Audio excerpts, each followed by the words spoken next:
2. Nah, sekarang boleh disusun kelompoknya. Ayo, boleh disusun. Mejanya boleh di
di bagian isi secara singkatnya apa nih, fenomena apa nih yang secara singkat atau isinya yang poin-poin terpenting.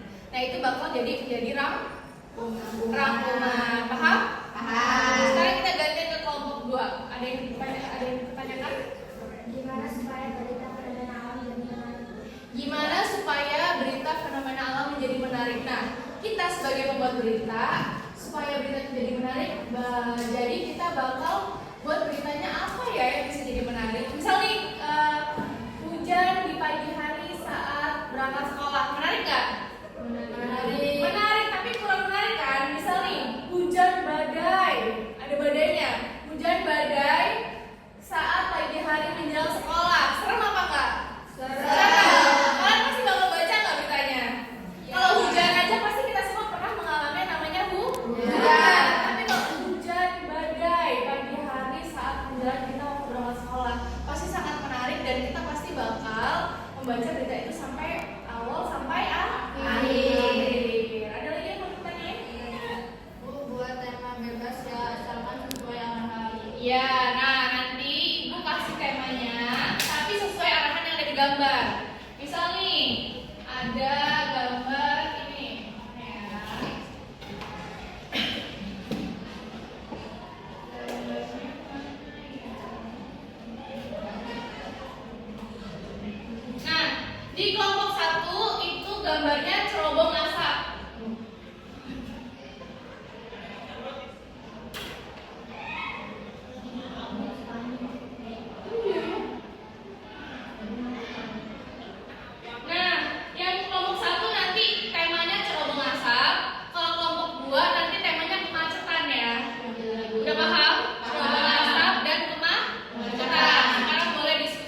narasumber, terus orangnya itu kita ajak wawancara, bagaimana caranya gitu. Nah, kita misal nih di hujan di pagi hari.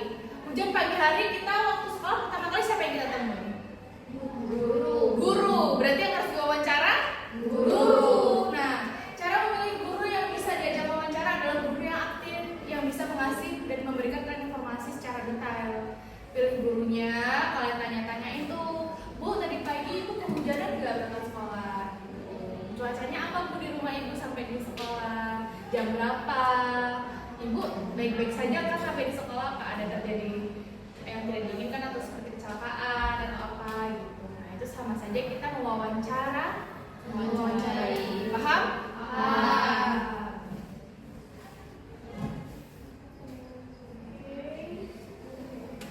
Oke, yang mau udah selesai? Udah, coba dikoreksi lagi. Dikoreksi bersama. Apa masih ada yang salah? Dikoreksi dulu supaya nanti bisa menjadi berita yang menarik, berita yang bisa dibaca semua kalian.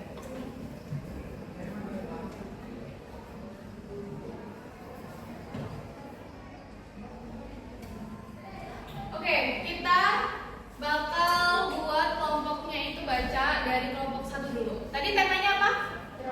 Cerobong asap. Boleh dibaca. Cerobong asap adalah komponen kita dalam sistem ventilasi industri yang berfungsi menyalurkan dan mengeluarkan asap agar sisa hasil proses pembakaran ke atmosfer luar.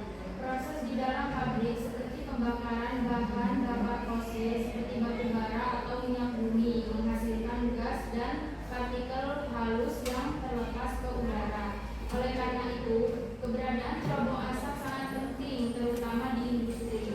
Oke, itu udah sampai rangkuman. Iya. Berarti cerobong asap apa rangkumannya? Oleh karena itu, keberadaan cerobong asap sangat penting, terutama di industri. Namun fungsinya tidak hanya terhadap fenomena asap saja. Berarti cerobong asap itu ada 2 ya, ada sisi positif dan juga sisi negatif. Oke, sekarang gantian yang temanya kemacetan. Boleh baca mana? Kemacetan lalu lintas adalah fenomena umum di mana kota besar seringkali menjadi penyebab keselamatan dan terganggunya aktivitas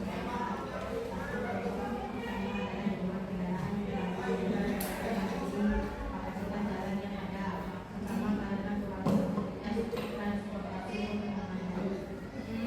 Jadi kemacetan bukan hanya salah satu faktor, melainkan hasil dari interaksi berbagai pemahaman, mulai dari perencanaan tata kota yang kurang menyadari dan perilaku individu di dalam. Oke, jadi tentang kemacetan itu bagaimana volume kendaraan dan volume kapasitas jalan itu tidak sesuai. Misal nih, volume jalannya sempit tapi mobilnya banyak. Nah, bisa buat macet nggak? Bisa. Nah, misal nih kita mengalami macet, kesel nggak? Kesel. Pernah kan di sini mengalami macet? Pernah.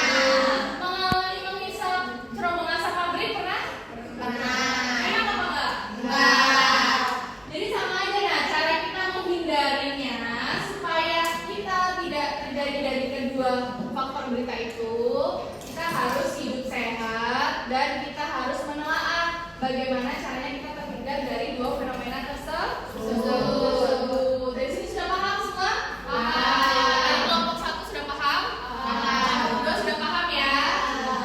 Nah, karena kita waktunya sudah habis, nanti diskusi yang kalian buat ini bakal Ibu ambil dan Ibu kasih nilai per kelompoknya ya. Untuk itu kita mengakhiri waktu belajar hari ini dengan mengucap lafaz hamdalah.